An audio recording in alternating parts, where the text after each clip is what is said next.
Hi, my name is Karen Fabian and I'm the founder of Bare Bones Yoga, and thanks for taking a moment to watch this video. So I wanted to talk today about twisting postures, especially because when teachers are teaching poses where there's twisting involved, sometimes they may be concerned about some of what they see in their students. And it has to do with sometimes visually looking at the position of the pelvis and having some concern about one hip being higher than the other. And you also may notice that when your students are practicing in class, they do certain things to try to adjust the position of their pelvis with, from a behind the scenes perspective, a concern around having the pelvis level. So let me show you what this looks like. We most commonly see it in a posture like twisting triangle, where you'll see somebody come down into the posture and they'll place their hand on their lower back. And then they'll begin to come into the posture, almost trying to keep this hand level. So the hand is acting as kind of proprioceptive feedback to the person to encourage them to keep the back of the pelvis level, even as they're twisting.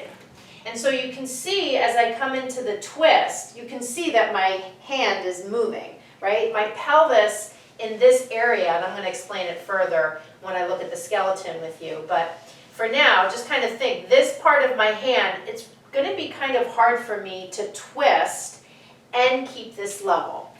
And the reason that is because it's a joint.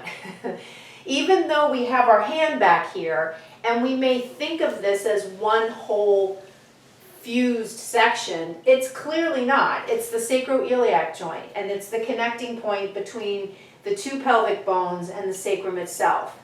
And in between those, in between that area or into that area is the spine itself and the lumbar vertebrae connecting with the sacrum.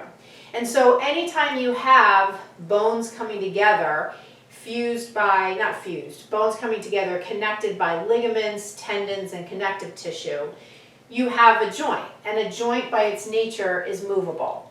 And so you can already kind of see when you take something that by its nature wants to be movable and you try to lock it down, and then furthermore, you try to take this long axis and twist it, it kind of seems a little out of sorts that you would be trying to lock something down while it is, number one, a movable thing, and number two, there's something running through it that you're also trying to rotate. And so what that leads us to is a question sometimes around, well then what do I do? So instead of having this be the foundation that's stable, think about this being the stable foundation. So rooting into your legs and creating the rotation through your lumbar spine, thoracic spine, and then maybe even ultimately cervical spine and core, and then reaching up allows us to really get the rotation from the muscles that can help us do that and allow this to move freely, not in an unsafe way, but in a natural way, while stabilizing the twist with the legs. Now, of course, anytime we're going to do any kind of twisting motion, whether it's swinging a golf club or swinging a baseball bat, right, which you may or may not do in your life, but you can probably get a sense that in order to do that well, you need to have a solid foundation. It's going to be really hard to swing a baseball bat or swing a golf club if you have no stability. So yes, you want to have stability. What I'm suggesting is to put the stability in your legs as you create the twist. And you can also see this in other poses where you might have people twisting, and they again may take that corrective action to try to level the pelvis. So what I would say is not to worry if one hip is higher than the other as you're twisting, as long as you're creating the action from the muscles that should be firing to create that rotation. So we're talking about internal and external obliques. There's some spinal muscles like the transversospinalis that are rotational muscles.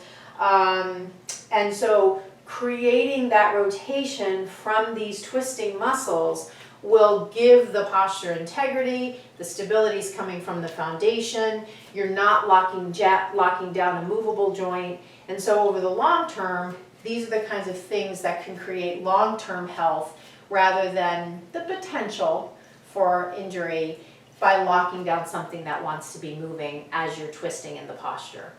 So I hope this was helpful for you. If you have questions, feel free to send me an email. My email is karen@barebonesyoga.com.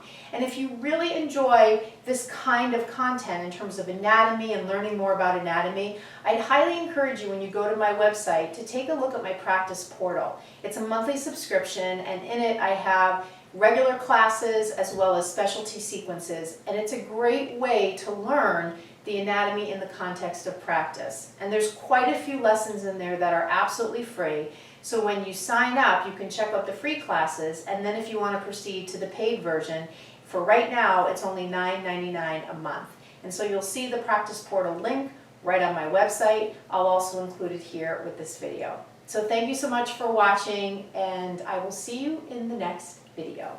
Namaste.